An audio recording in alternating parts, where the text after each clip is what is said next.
Halo teman-teman semuanya, selamat datang di channel Daddy Lim. Kali ini saya membahas masalah PPKM darurat ya.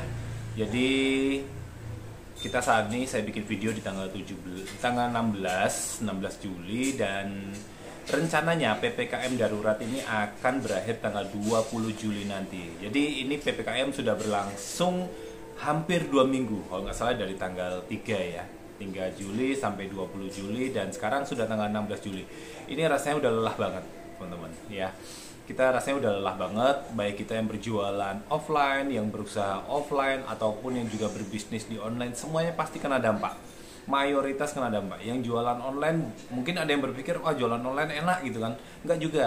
Ya, jualan online juga turun. Saya turun juga. Banyak dari mayoritas teman-teman juga mengalami hal yang sama, bahwa dengan adanya PPKM darurat ini membuat daya beli masyarakat juga jauh menurun.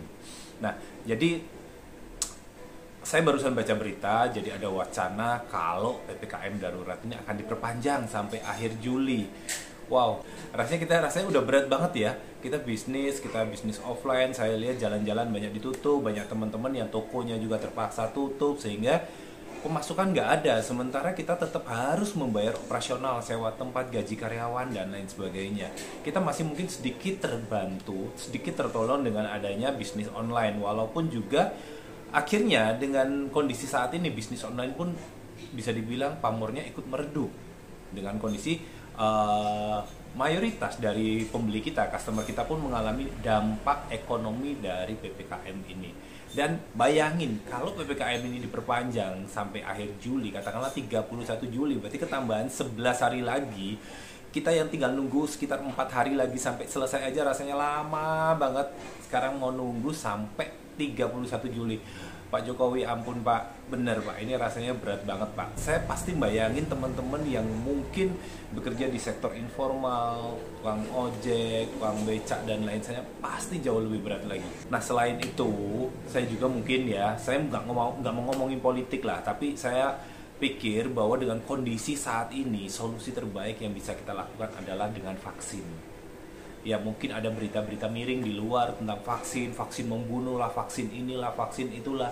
Tapi ini adalah salah satu, ya mungkin satu-satunya solusi untuk menghadapi wabah ini. Jadi saya mengajak teman-teman semuanya, yuk kita vaksin. Saya sendiri sampai saat ini belum divaksin karena belum dapat jatah, belum dapat antrian.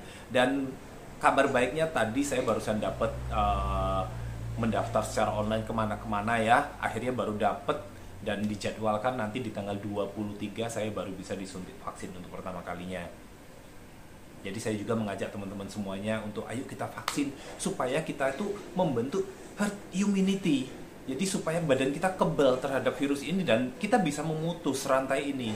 Jadi sebetulnya kalau PPKM darurat ini apa ya, hanya untuk menekan saja, tapi ini tidak bisa menanggulangi. Sampai kapan sih kita mau dikurung di rumah? Nggak bisa ya teman-teman. Kita nggak akan bisa mau dikurung di rumah selama-lamanya.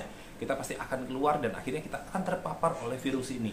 Nah, vaksin adalah salah satu cara untuk kita bertahan menghadapi virus ini. Dan kalau jumlah vaksin yang disuntikkan ke masyarakat Indonesia sudah semakin banyak, kita bayangin besok dalam waktu dekat kita sudah bisa seperti di Eropa.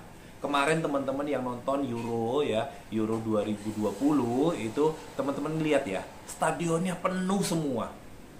Banyak banget penontonnya dan mereka nggak pakai masker, teriak-teriak sepuasnya karena mereka semua sudah divaksin. Dan saya pingin teman-teman Indonesia bisa seperti ini.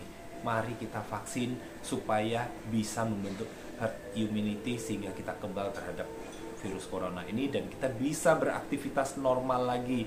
Ya, jangan sampai kita dengerin suara-suara miring di luar ya, mengomong vaksin ini, vaksin itu dan sebagainya.